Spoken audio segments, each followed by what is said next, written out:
কিন্তু আমও খাই আব্বা প্রতিদিনই। আরো সিগমাল বাইসে কিন্তু আমি দেখলাম বেশিই খাই। কিন্তু সিগমালের ভিতরে কি এমন আছে যে দুধ খেলে অটোমেটিক পাওয়ার বেড়ে যায়? তোমাকে দেহই কতটা জানতে চাই।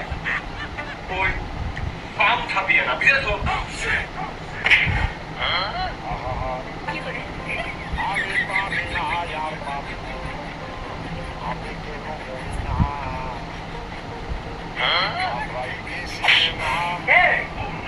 তোর ওই চোখের দেখায়ও কি কিছু শিখতে পারিস না? হ্যাঁ, সোনার টুকরো ছেলে দেখো তিনি বীর পুরুষের মধ্যে হাইটে চলে যাচ্ছে।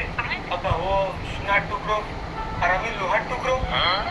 আরে তুই খাইস হচ্ছে দুধ 3 গিলাস, আমার ওই ছেলে খাই 1 গিলাস। তা তুই শক্তিটুক দেখেছিস? হ্যালো সবাইকে, আমি সম্প্রতি একটি আন্তর্জাতিক পুরাকা ও লাইসেন্স সহ ব্যাংকের কিছু সাইটটি দেখেছি। সাইটটি একেবারে